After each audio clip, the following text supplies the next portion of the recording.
my beautiful African family? This is your man Theo E.J. Wilson, aka Brother Tej, with African Diaspora News. And do y'all remember, maybe you're not old enough, that show on MTV, Jackass, used to come on in the early 2000s, where you had these young Caucasian gentlemen, shall we call them, just getting themselves in all kinds of trouble, danger, and peril for a laugh? The Jake Paul versus Anthony Joshua fight looked like the lost episode of Jackass to me.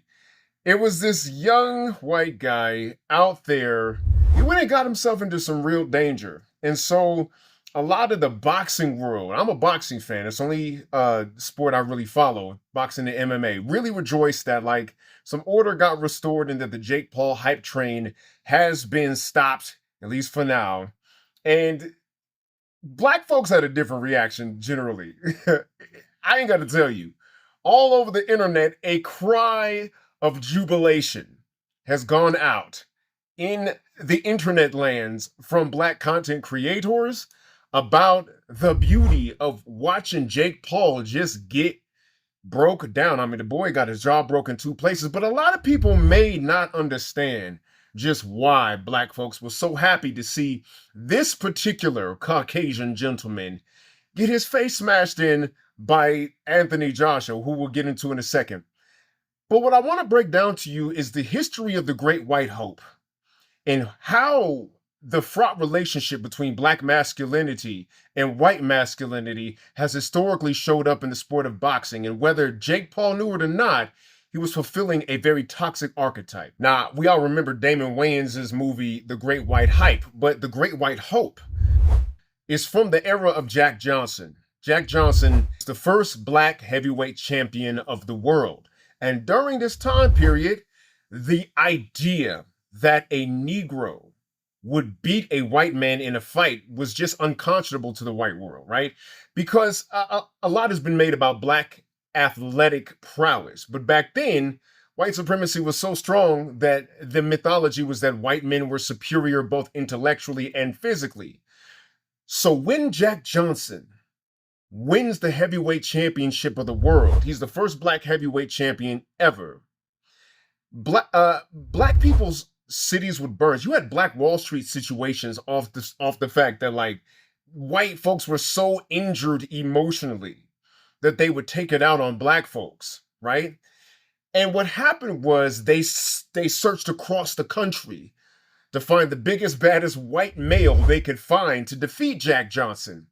And one after another, Jack Johnson crushed him, right?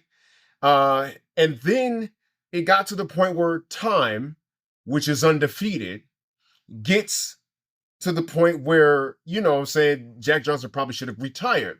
And a white man finally beats Jack Johnson when he's old. And then there's this happiness that goes out around the world, the white world specifically, about a white man restoring his proper place in dominance over a Black man. During the time that the first fight was leading up to Jack Johnson winning the heavyweight championship, there was, I'm talking about full editorials taken out of newspapers, crash outs, thinking, what will happen to the Negro if he's encouraged by Jack Johnson defeating this white man?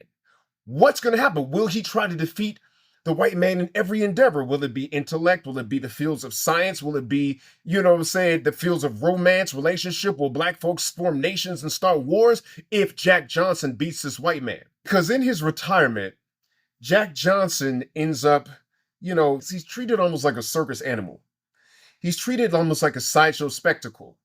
And the same thing happens to Joe Louis, right? They finally understood that Black folks could fight and marshal Joe Louis's ability to, you know, throw hands to defeat Max Schmeling, the Nazi champion during World War II, right? And he still can't go in the front door because he's Black.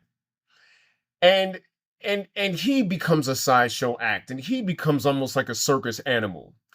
And then you have other heavyweight champions that in their latter years suffer the same thing, right? Fast forward years and years later, you got Jake Paul, who decides to fight all of these Black retired fighters, right? Like Anderson Silva, right? Like Mike Tyson. And it broke my heart to see that there was these rig fights. And not, I don't know if Jake Paul knows this, but these rig fights go back to slavery and the Mandingo fighting era. Now, a lot of y'all remember these Mandingo fights from the movie Django Unchained, right?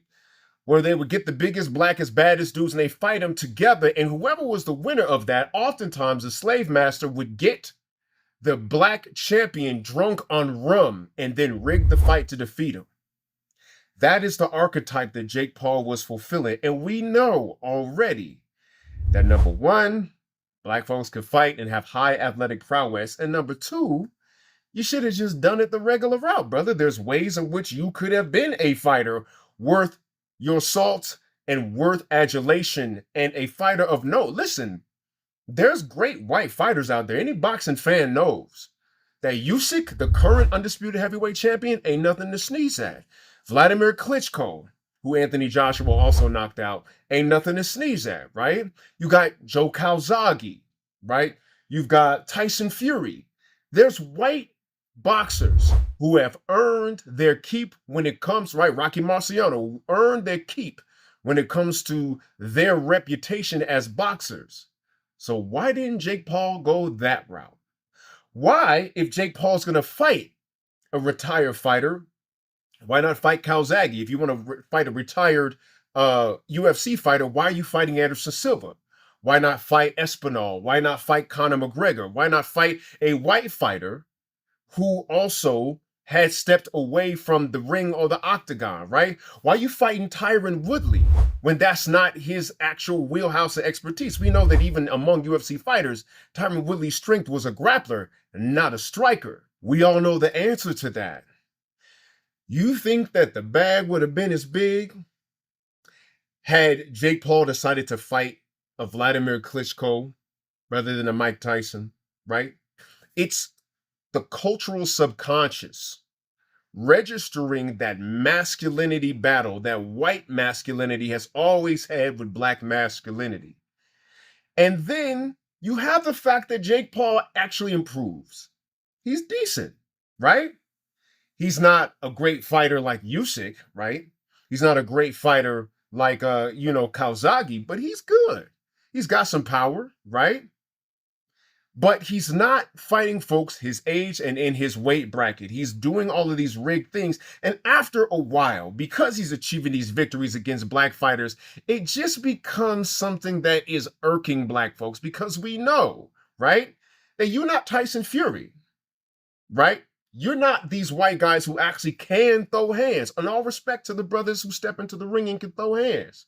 But you're not that, Jake Paul. And then he gets high off his own supply, fights a man who looks like the end product of human evolution. Anthony Joshua looked like what humans are going to look like 10,000 years from now. He looked like a lab-grown heavyweight champion, right? Worst nightmare, right? This dude is Nigerian nightmare freaking incarnate. He's 6'6", got nothing but muscle, no body fat, coming into the fight at between 245 and 260. This is the weight he fights at, right? And the inevitable happens. He had a crash out with those fists. He ends up breaking his jaw in two places, and that's why black folks are celebrating. Because when you believe your hype, privilege don't add up when it comes to real punches, right? And because of this, he's been humbled. He's sitting on his pockets. But in case you ever wondered why black folks specifically been celebrating at the fact that Anthony Joshua broke this man into pieces, it's because of that. It's the rigged fights that tap danced on the historical wound of black folks. And that's why they celebrating at that man's broken jaw. But that's just my thoughts on that. I'd love to hear your thoughts in the comment section. I read them, though I don't always comment. This is African Diaspora News, covering the news that affects black folks, regardless of where you are in the diaspora. And we need your support because they're trying to shut us down. They've dialed, look, if you look at our view count, they done dialed back our algorithm so trill. So what we need you to do is download the app, where we can always reach you and get this news to you at number $9.99 a month. Right? It ain't nothing but 13 cents a day. You can't afford not to get it. And if you like what I'm saying and how I say it, go ahead and follow my personal channel at Theo Cyrus Rising right here on YouTube. I am Theo EJ Wilson, aka Brother Tej Wilson, and I'll see you next time where I saw you this time. Peace, peace.